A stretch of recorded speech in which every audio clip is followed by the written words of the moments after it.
எல்லாரும் கண்களை மூடி எஸ் ஆண்டவர் ஆவியோடு உண்மையோடு தொழுது கொண்டு இருக்கிற நேரத்தில் ஓ உம்மை பாடாத நாட்கள் இல்லப்பா, உம்மை தேடாத ஒரு நாட்கள் வரவே கூடாது. உம்மை ஆராதிக்க நாள் கூட நான் அன்னைக்கு ராத்திரி படுக்க போகவே கூடாது என்று சொல்லி டிஎல் மூடி என்கிறவர் சொல்லுகிறார். பிரசித்தி பெற்ற வல்லமையுள்ள ஊழியக்காரர். நான் அதிகாலையில எழுந்து ஜெபிக்காமல் சூரியன் உதயமானதே கிடையாது. அவர் சொல்லுகிறார், நான் அதிகாலையில் எழுந்து ஜெபிக்காமல் சூரியன் உதயமாவதே கிடையாது. சூரியன் உதயமாவதற்கு முன்பதாக தேவ சமூகத்தில் டிஎல் மூடி என்கிற ஊழியக்காரர் ஜெபித்தார். அவர் வாழ்ந்த தேசத்துல எழுப்புதல் பிரசங்கியார் என்கிற பட்டம் அவருக்கு கொடுக்கப்பட்டது. அவருடைய கூட்டத்தில் லட்சங்கள் லட்சக்கணக்கான மக்கள் கண்ணீர் வடித்து மனமாற ஆரம்பித்தார்கள். எத்தனை பேர் சொல்றீங்க, உம்மை ஆராதிக்காத ஒரு நாட்கள், உம்மை தேடாத ஒரு காலம் வரவே கூடாது ஆண்டவரே. ஒவ்வொரு நாளும் உங்க சமூகத்தை நான் தேடுவேன், ஒவ்வொரு நாளும் உங்க சமூகத்தை நான் வாஞ்சிப்பேன் என்று சொல்லுகிற பிள்ளைங்க மலர பலதனமா வெள்ளியை புடமிடும் போல என்னை புடமிட்டீர், வெள்ளியை போல என்னை புடமிட்டீர், அதனால் நான் சுத்தமானேனே, பொன்னாக விளங்க செய்தீரே, அதனால் நான் சுத்தமானேனே, பொன்னாக விளங்க செய்தீரே. உபத்திரவம் மேற்கொள்ளுகிறது நினைக்கிறியா? பிரச்சனைக்கு மேல பிரச்சனை. என் பாடுகள் தீர்ந்த பாடு இல்லை, வியாதி அதிகமாகி கொண்டே இருக்குது, மனசுல இருக்கிற சுமையும் அதிகமாகி கொண்டே இருக்கிறது. இப்படியே என் வாழ்க்கை நான் முடித்து விடுவனோ என்று சொல்லி நம்பிக்கை இழந்து வேதனைக்குள் மூழ்கி இருக்கிற என் அருமையான தேவ பிள்ளையே, நீ கர்த்தருடைய வல்லமை உன் மீது இறங்குகிறதை நான் பார்க்கிறேன். கர்த்தருடைய விலையேற பெற்ற பிரசன்னம் உன்னை நிரப்புகிறது. அக்கினி 7 மடங்கு எரிந்தாலும் சாத்ராக் மேஷக் ஆபேத்நேகோனுடைய அக்கினி சுவாசம் இல்லாதபடிக்கு கர்த்தர் பாதுகாத்து அவர்கள் எப்படி போனார்களோ அப்படியே திரும்பி வந்தார்கள். நீ கர்த்தர் உன்னை பார்த்து சொல்லுகிறா, என் வாக்குத்தத்தம் உன்னை தேடி வரும் பொழுது உனக்கு என்னென்ன நான் தருவேன், உனக்கு என்னென்ன கட்டுகளை நான் மாட்டுவேன் என்று வாக்குத்தத்தம் பண்ணினேனோ அந்த வாக்குத்தத்தத்தோடு தான் என் ராஜ்யத்துக்கு நான் உன்னை எடுப்பேன். அது நிறைவேறுகிற வரைக்கும் இந்த பூமியில கர்த்தர் உன்னை வச்சிருப்பாரு. அந்த வாக்குத்தத்தம் நிறைவேறுகிற வரைக்கும் இந்த பூமியில உன்னை பலத்த ஜாதியா வைத்திருப்பா. வெள்ளியை குகை புடமிடும், தங்கத்தை அக்கினி புடமிடும். இனி கர்த்தர் உன்னை புடமிடுகிறா. எல்லாம் சேர்ந்து கைகளை உயர்த்தி ஆராதிப்போமே. ஆமே. வெள்ளியை புடமிடும் போல என்னை புடமிட்டி, வெள்ளியை புடமிடும் போல என்னை புடமிட்டி, அதனால் நான் சுத்தமானேனே, பொன்னாக விளங்க செய்தீரே. தாகத்தோட பாடுங்க. அதனால் நான் சுத்தமானேனே, பொன்னாக விளங்க செய்தீரே.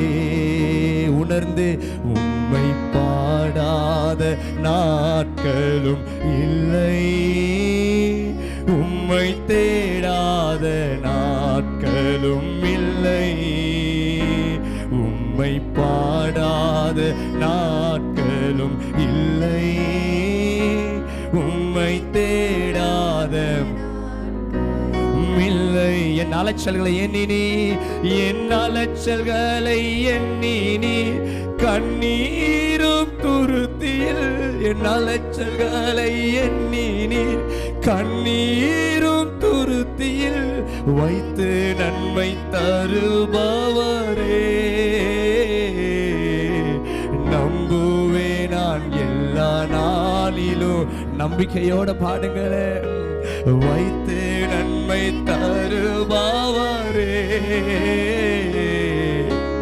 நம்புவே நான் 2 கரங்களை பரலோகம் உயர்த்தின நிலைமையில அப்பாவை நோக்கி, உம்மை பாடாத நாட்களும் இல்லை, உம்மை தேடாத நாட்களும் இல்லை. அர்ப்பணிங்க, உங்க வாழ்க்கை அர்ப்பணிங்க. அவருக்கு தேடுகிற ஒரு வாழ்க்கையை நான் கொடுப்பேன்ப்பா. உம்மை ஆராதிக்கிற ஒரு தருணத்தை நான் கொடுப்பேன் ஆண்டவரே. அநேக மணி நேரத்தை நான் கொடுப்பேன்.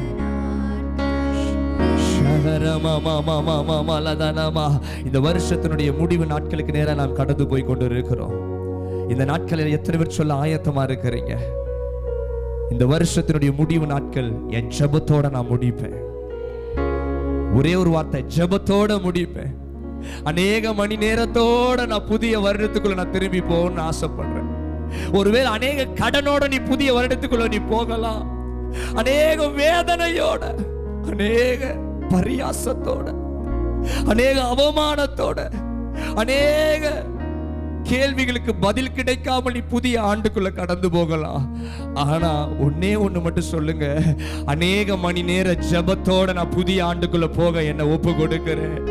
அநேக மணி நேர ஜெபத்துக்கு, என் முழங்காலின் ஜெபத்தோட, என் உபவாச ஜெபத்தோட, என் கண்ணீரின் ஜெபத்தோட இந்த 2019 ஆண்டுக்குள்ள நான் கடந்து போக வேண்டும் என்று சொல்லி ஒப்பு கொடுக்க ஆரம்பிக்குது. கர்த்தர் சொல்லுகிறா, என் பிள்ளைகளை புதிய ஆண்டுக்குள் எத்தனை சுமைகள், எத்தனை பாரம் உன்னை நெருக்கினாலும் நீ சொல்லு, ஓ நான் ஜெபத்தோட புதிய ஆண்டுக்குள்ள நான் அடி எடுத்து வைப்பேன் என்று இன்றைக்கு நீ தீர்மானம் பண்ணி அதற்கு நேர உன் நாட்களை நீ செலவழிக்கும் பொழுது கர்த்தர் உன்னுடைய பொருத்தனைகளையும் உன் மனபாரங்களையும் எல்லா காரியங்களையும் அவர் நிறைவேற்றுவார் என்று வாக்கு பண்ணுகிறார். நல்ல கைகளை தட்டி ஆண்டவரை மகிமைப்படுத்தி, எஸ் ஹalleluya ஹalleluya. என் ஜனம் ஒருபொழுதும் வெட்கப்பட்டு போவதில்லை. ஆண்டவர் இதோ உங்களை பார்த்து தீர்க்க தரிசனம் சொல்லுகிறார், என் ஜனம் ஒருபொழுதும் வெட்கப்பட்டு போவதில்லை. இந்த நல்ல வேலைக்காய் நன்றி செலுத்துகிறோம். பாரமான நுகம் சுமத்தப்பட்டிருக்கிற பிள்ளைகளுக்காக நான் ஜெபிக்கிறேன். நுகத்தை சுமந்து சுமந்து இனி எழுந்திருக்கவே முடியாது என்று சொல்லி விசுவாசத்திலேயே இந்த 11 மாதங்களை தாண்டி இந்த 12வது மாதத்துக்குள்ள வந்திருக்கிற பிள்ளைகளுக்காக நான் பாரத்தோடு ஜெபிக்கிறேன்ப்பா. என்னுடைய கண்ணீர்கள் சாட்சியாய் மாற போகிறது. இவங்க வாய்விட்டு அழுத அழுகைகள், பெருமூச்சுகள் எல்லாமே மலையை பார்க்கிலும் உயர்ந்த சாட்சிகளாய் மாறப்போவதற்காக நான் நன்றி செலுத்துகிறேன். கர்த்தர் திட்டமாய் சொல்லுகிறா, உன் கண்ணீரும் பெருமூச்சும் உன் நுகத்தையும் கர்த்தர் மலைக்கு மேல இருக்கிற ஒரு பெருவதத்தை பார்க்கிலும் உயர்ந்த சாட்சிகளாய் கர்த்தர் உன்னை உயர்த்த போகிறா. எஸ் ஆமென். பிள்ளைகளை ஆசீர்வதிங்க, தொடர்ந்து வழி நடத்துங்க. இயேசுவின் நாமத்தில் ஜெபிக்கிறோம் எங்கள் ஜீவனுள்ள நல்ல ஆமென். அல்லேலூயா. சரி, அப்போ ஆண்டவர் இன்றைக்கு உங்களோடு பேசும்படியா எனக்கு உணர்த்தின வார்த்தை சங்கீதம் 105வது சங்கீதம் எடுத்துக்கொள்ளுங்க. 105வது சங்கீதம் 105வது சங்கீதம் 3வது வசனத்தை வாசிக்க கேட்போம். அவருடைய பரிசுத்த நாமத்தை குறித்து மேன்மை பாராட்டுங்கள். அவருடைய பரிசுத்த நாமத்தை குறித்து மேன்மை பாராட்டுங்கள். கர்த்தரை தேடுகிறவர்களின் இருதயம் மகிழ்வதாக. அல்லேலூயா சொல்லுங்க. இந்த வார்த்தை எவ்வளவு அழகா இருக்குது. சங்கீதமே அழகுதான். ஆமென். அப்பா வசனமே அழகுதான். நம்ம மேன்மை பாராட்டணும். எதை குறித்து மேன்மை பாராட்டணும்? ஒவ்வொரு ரட்சிக்கப்பட்ட பிள்ளை, ஞானஸ்தானம் எடுத்த பிள்ளைகள், அபிஷேகம் பெற்ற பிள்ளைகள், நீங்க பெருமையா பேசணும்னா உங்க வாயில ஒரே ஒரு பெருமையான பேச்சு, அது யாருடைய இது மட்டும்தான் வரணும். கையை உயர்த்தி அல்லேலூயா சொல்லுங்க. வேற எதை குறிச்சும் பெருமை பேசக்கூடாது. வேற எதை குறித்தும் ஆண்டவர்கிட்ட நீங்க கேட்டு ஜெபிக்கணும். இந்த வசனத்துக்காக உபவாசம் இருந்து கூட ஜெபிக்கலாம். ஆண்டவர் ஒரு நாளும் பெருமையான பேச்சு என் வாயில வந்துடக்கூடாதுப்பா, பெருமையான எண்ணம் என் சிந்தனையில் வந்துடக்கூடாதுப்பா. ஏன்னா பெருமை ஆண்டவருக்கு பிடிக்கவே பிடிக்காது. நாங்கெல்லாம் வேதம் சொல்லுகிறது, உங்க நாமத்தை குறித்து நான் பெருமை பாராட்ட வேண்டும் சொல்லி. சரி, இன்னைக்கு இது மெசேஜ் கிடையாதுன்னு அதற்கு கீழே இருக்கிறதா இன்னைக்கு தியானிக்க போகிறோம். கர்த்தரை தேடுகிறவர்களின் இருதயம் மகிழ்வதாக. அப்ப நம்ம இந்த மாசத்துல ஆரம்பத்துல நம்ம தியானிச்சோம், கர்த்தருக்குள் சந்தோஷமா இருங்கள். சொல்றது சொல்லிடலாம், சந்தோஷமா இருங்க, என்னதான் வந்தாலும் சோர்ந்து போகாதீங்க. பார்க்கத்தானே போறீங்க இந்த வாரத்துல, ஒரு அல்லேலூயா சொல்லுங்க பாப்போம். அவன் நல்ல பாடல்ல பாடியாச்சு, என்னதான் வந்தாலும் சோர்ந்து போகாதீங்க, என்னை காண்கின்ற தேவன், என்னை அழைத்த தேவன் நீர் என்னோடு இருக்கிறபடினால் நான் சந்தோஷமா இருப்பேன், சந்தோஷமா இருப்பேன். அப்ப வெறும் சந்தோஷமா இருங்கன்னு மட்டும் கர்த்தர் விட்டு விடல, வசனங்கள் நிறைய காரியங்களை நமக்கு கர்த்தர் கற்றுக் கொடுத்திருக்கிறார். அப்ப யார் ஒருத்தர் சந்தோஷமா இருப்பாங்க, யார் ஒருத்தர் ரொம்ப மகிழ்ச்சியா இருப்பாங்க அப்படின்னா, வசனம் தெளிவாய் சொல்லுகிறது, கர்த்தரை தேடுகிறவர்களினுடைய இருதயம், கர்த்தரை தேடுகிறவருடைய இருதயம் மட்டும் மகிழட்டும். மற்றவன் இருதயம் எல்லாம், கர்த்தரை யார் தேடுகிறார்களோ அவர்களுடைய இருதயம் தான் மகிழ்வதாக என்று வேதம் சொல்லுது. அப்போ உங்க வீட்டுக்குள்ள சந்தோஷம் வரணுமா, உங்க குடும்பத்துக்குள்ள, உங்க தனிப்பட்ட வாழ்க்கைக்குள்ள, உங்க கம்பெனிக்குள்ள, உங்க கடைக்குள்ள, உங்க வேலை ஸ்தலங்களுக்குள்ள, உங்க உறவுகளுக்குள்ள, உங்க நட்புகளுக்குள்ள சந்தோஷம் இருக்கணும்னா நீங்க அந்தக்குள்ள யாரை கொண்டு வரணும், தேவனை கொண்டு வரணும். ஒரு அல்லேலூயா சொல்லுங்க பாப்போம். அப்ப கர்த்தரை யார் தேடுகிறார்களோ அவர்களுக்குள்ள சந்தோஷத்தை கர்த்தர் வைப்பார். அப்ப இன்னைக்கு நம்ம இதை ஆண்டவரை குறித்து நம்ம இந்த காரியங்களை இன்னைக்கு தியானிக்க போகிறோம். கர்த்தர் நமக்கு கிருபை கொடுப்பாராக. அப்ப ஆண்டவரை தேடுறவங்கலாம் யார் எப்படி இருப்பாங்க? நம்ம சொல்ற ஆண்டவரை தேடுறவங்க, இப்ப இங்க இருக்கிறவங்களெல்லாம் பார்த்தா பாருங்க, பக்கத்துல இருக்கிறவங்கள பாருங்க, பின்ன முன்ன எல்லாரையும் பார்த்துக்கிடுங்க. எல்லாரும் ஆண்டோடைய பிள்ளைங்க தானே, டவுட் ஒன்றும் இல்லையே. இப்போ எல்லாரும் வெளியே பார்த்தா எப்படிதான் தெரியுது, ஆண்டவருக்குரிய பிள்ளைகள். சபைக்கு பைபிளை தூக்கிட்டு வரும்பொழுது ஆண்டவரை தேடுறதுக்கு போறாங்கப்பா. சர்ச்சுக்கு இவங்க எங்க போறாங்க, சர்ச்சுக்கு போறாங்க. பைக்கில் நீங்களும் மனைவியும் சகோதரிகளும் குடும்பமாய் பிள்ளைகளுமாய் வரும்பொழுது பார்ப்பாங்க, ஓ இவங்க ஞாயிற்றுக்கிழமை. அநேகருக்கு நீங்க ஞாயிற்றுக்கிழமைன்றதை எப்படி தெரியும், நீங்க சர்ச்சுக்கு வரதை வச்சு தான் கண்டுபிடிப்பாங்க. இந்த கிளம்பிட்டாங்க, இன்னைக்கு என்ன கிழமை, ஞாயிற்றுக்கிழமை. அப்ப இதை வச்சு ஒரு ஆள் ஆண்டவர் தேடுகிறவர்னு சொல்லிட முடியுமா? ஒரு 10th ஸ்டாண்டர்ட் படிக்கிற பிள்ளை இருக்குது, நம்ம பிள்ளை அபி 10th ஸ்டாண்டர்ட் படிக்கிறான், சரியா? குட்டி அபி 10th ஸ்டாண்டர்ட் படிக்கிறான். இப்போ இவன் நல்லா படிக்கிறான்னா தமிழ்ல மட்டும் நல்லா 180 மார்க் வாங்கிட்டாங்க. சும்மா நம்ம இங்கிலீஷ்ல 40 மார்க் வாங்குறான், மேக்ஸ்ல 30 மார்க் வாங்குறான். இப்படி ஒவ்வொரு பாடத்திலையும் குறைஞ்சிக்கிட்டே போகுது. இல்ல 5 பாடம் இருக்குது, சப்ஜெக்ட் இருக்குதுன்னு. அப்ப 5 சப்ஜெக்ட்ல 2 பாடத்துல மட்டும் நல்ல மார்க், மிச்சம் 3ல மார்க் கம்மி. இப்ப நல்ல படிக்கிற பிள்ளைன்னு சொல்ல முடியுமா? இல்ல தமிழ்ல நல்லா படிப்பா, ஏத்துக்கிடுவாங்களா யாராவது? ஒரு பாடத்துல ஒரு ஸ்டாண்டர்ட்ல 5 சப்ஜெக்ட் இருக்குதுன்னா 5 சப்ஜெக்ட்ல நீ எப்படி மார்க் எடுக்கணும்? எல்லாத்துலயுமே ஓரளவுக்கு 80க்கு மேல மார்க் எடுத்தா நல்லா படிக்கிற பிள்ளை அப்படின்ற ஒரு பெயர் கிடைக்கும். அப்போ ஆண்டவரை தேடுகிற பிள்ளைகளுக்கு வெறும் சர்ச்சைக்கு போறதை மட்டும் பார்த்து என்ன சொல்லிட முடியாது. நான் இப்பமே தெரிஞ்சிருக்கும் மெசேஜ் எந்த பாதையில ரூட்ல பயணிக்குன்னு சொல்லி. புரிஞ்சவங்க ஒரு அல்லேலூயா சொல்லுங்க பாப்போம். புரிஞ்சிருச்சு.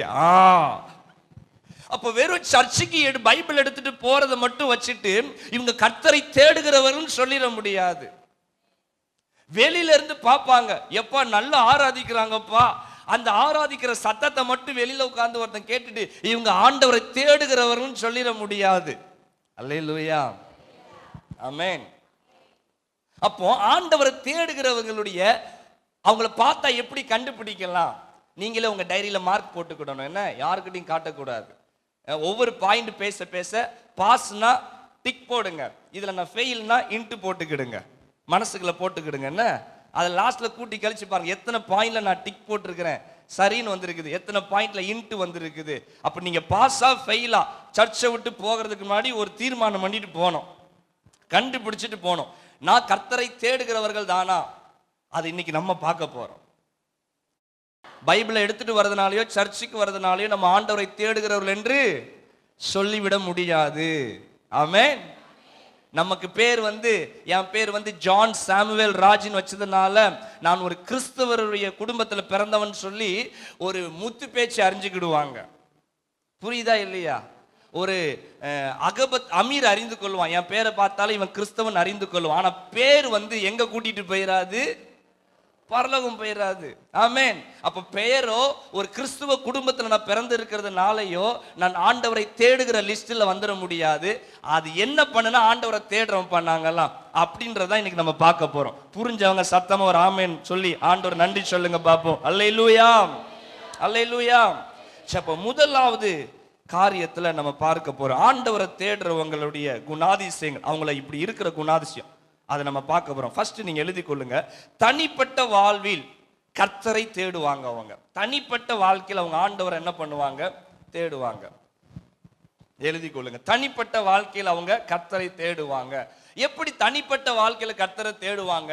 தனி மனிதனுடைய வாழ்க்கையில ஜெபமும் வேத வாசிப்பும் பிணைந்து இருக்கும். ஒரு அல்லேலூயா சொல்லுங்க. நகமும் சதையும் மாதிரி சொல்லுங்க, நகமும் சதையும் மாதிரி. இதுக்கு பேர் என்ன சொல்ல? கண்ணுக்குள்ள இருக்கிற அந்த கருவிலியும் வெள்ளை விழியுமா? கருப்பா இருந்தா கருவிழி, உள்ள இருக்கிற வெள்ளைய பாத்தீங்களா? மடக்கிட்டோம் பாத்தீங்களா? உங்கள எனக்கு தெரியல. சரி சரி. அப்போ அந்த மாதிரி இந்த கண்ணுக்குள்ள இருக்கிற வெள்ளையும் கருப்பும் இருக்கு பாத்தீங்களா? அந்த மாதிரி இருக்கணும். எது கண்ணா? எது ஜெபமும்? இந்த பக்கம் ரெண்டு எப்படி இருக்கணும்? ஈஸியா நகமும் சதையும் மாதிரி ரெண்டு பிரிஞ்சு தொங்கிட்டு இருந்துச்சுன்னா எப்படிங்க இருக்கும்? நல்லா இருக்குமா? வலி உயிரை போயிரும். சிலருடைய வாழ்க்கையில பைபிள் வாசிப்பு இருக்கும். சிலருடைய எழுந்தாலே அவங்களுக்கு பைபிள் வாசிக்கலன்னா அவங்களுக்கு நரகத்துக்கு போன ஃபீல் வந்துறதுனால என்ன பண்ணிடுவாங்க? காலையில் எந்திரிச்சு அந்த ஒரு அதிகாரம் 92ஆம் சங்கீதம் படிக்கலன்னா அவங்களுக்கு ஒரு மாதிரி ஆயிரும். 92. சிலர் சங்கீதம் 23 வாசிக்கலன்னா அவங்களுக்கு என்னமோ அதுல ஒன்று, நான் இன்னைக்கு எதை வாசிச்சுட்டேன்? அதுல இன்னும் பெரிய மகாத்மான்கள் போற போக்கில் வாசல்ல கேலண்டர் போட்டிருக்கும். அதை படிச்சுட்டு நீ போகிற வழி உனக்கு ஆசீர்வாதம் போகும். பூட்டிச்சா அன்னைக்கு நடக்கும் பாரு. வேணா போற போக்கில் எதை படிச்சுட்டு போறது? பைபிள் கேலண்டர்ல ஒரு சின்னதா போட்டிருக்கு பார்த்தீங்களா? அதை படிச்சுட்டு போயிருது. படிச்சோன்னு அவங்களுக்கு நினைச்சிடும் இன்னைக்கு நமக்கு எல்லாமே சக்சஸ் தாண்டா. பிசாசு சக்சஸ் பண்ணி விட்டுருவான். உண்மையை சொல்றேன், நடந்துரும். ஏன்னா அப்பந்தான் அவன் கடைசி வரைக்கும் எதுக்குள்ளே இருப்பான்? கேலண்டருக்குள்ளே இருப்பான். லாஸ்ட்ல நியாய தீர்ப்பு நல்லா இருந்தால் பரலோகம் போக முடியாது. சரி, அப்போ சிலர் வெறும் வசன வாசிப்புல குறிப்பிட்ட ஒரு காரியத்தை வச்சுக்கிட்டே இருப்பாங்க. சிலருக்கு ஜெபம் நல்லா போகும். என்ன போகும்? ஜெபிச்சுட்டே இருப்பாங்க. ஆனா ஒரு தனிப்பட்டவன் ஆண்டவரை தேடுறவங்க வாழ்க்கையில என்ன இருக்கும் சொல்லுங்க? ஜெபமும் வேத வாசிப்பும் இருக்கும். அல்லேலூயா.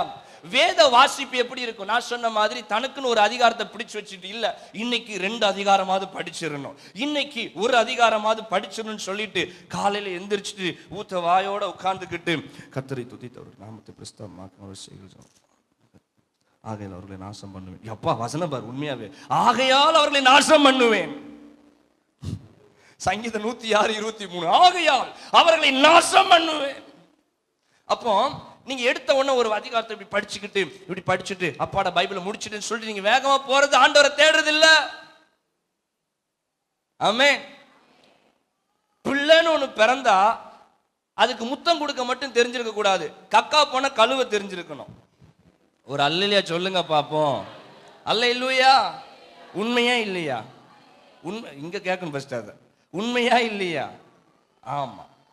அப்போ வசனம் வாசிக்கணும்னு ஒன்று இருந்தா சும்மா பெயருக்குன்னு வாசிக்க கூடாதுப்பா, அதற்கு நேரத்தை கொடுக்கணும். என்ன திருவள்ளுவர் எழுதுற திருக்குறளா? உப்பாக்கா உப்பாக்கா உம்மாக்கா உம்மாக்கான்ட்டு போறதுக்கு?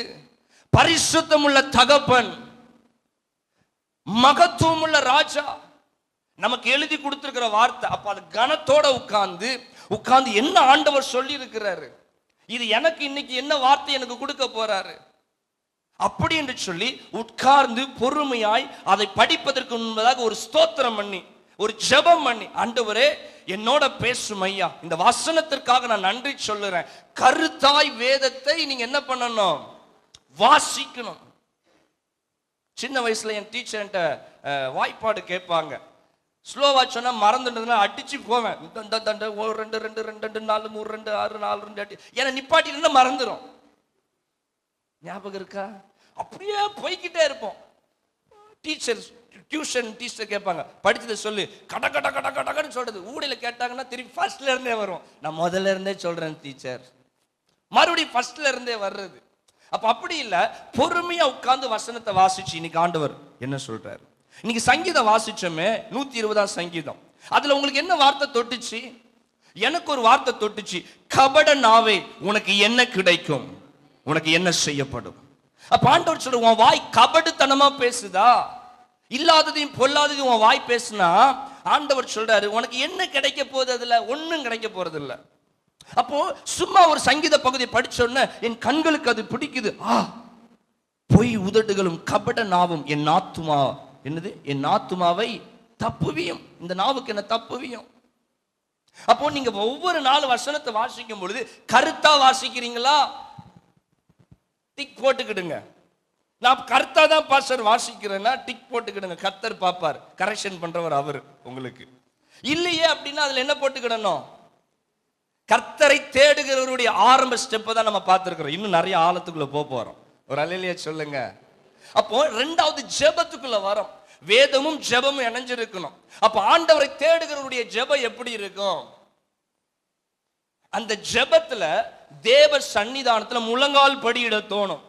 தேவனுடைய சமூகத்தில் ஆண்டவரை தேடுகிறவருடைய கேரக்டர், குணாதிசயத்தை நம்ம பார்க்கிறோம்.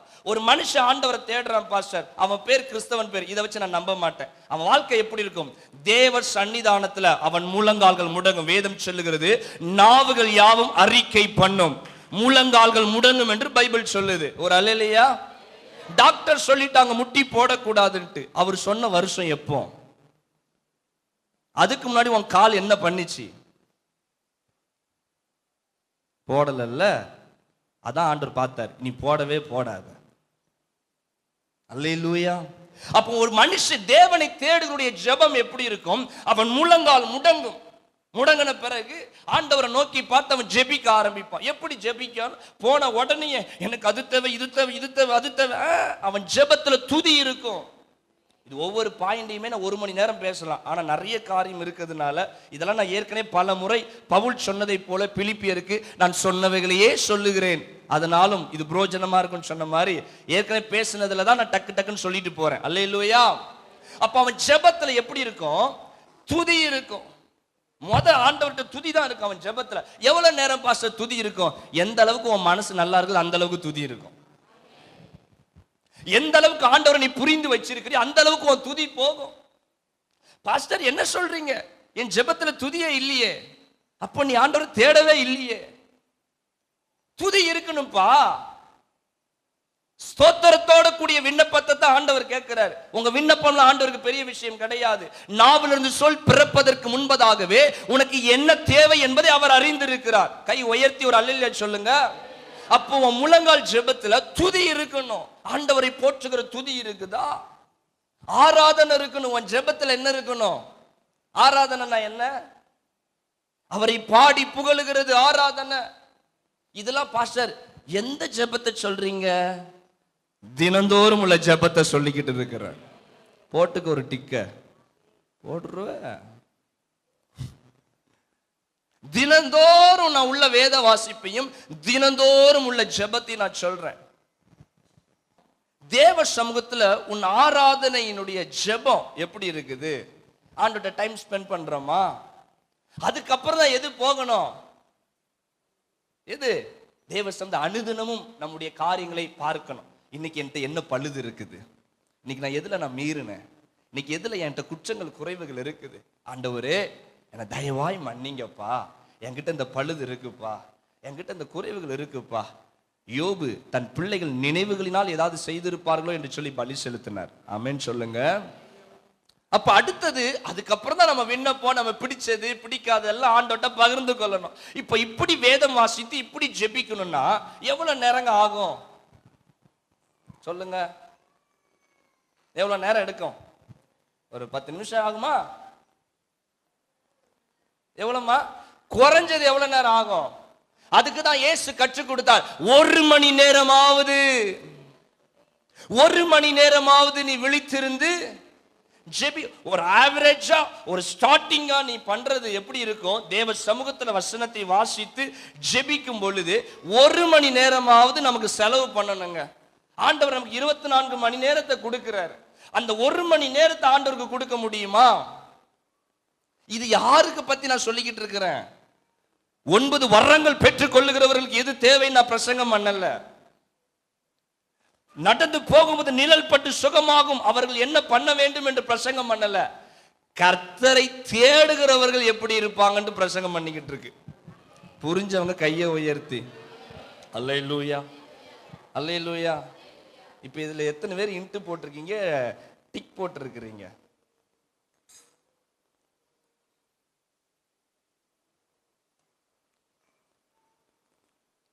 ஆமென். என்ன ஒரு அமைதி தெரியுது. அப்போ இதை நீங்க புரிந்து கொள்ளுங்க.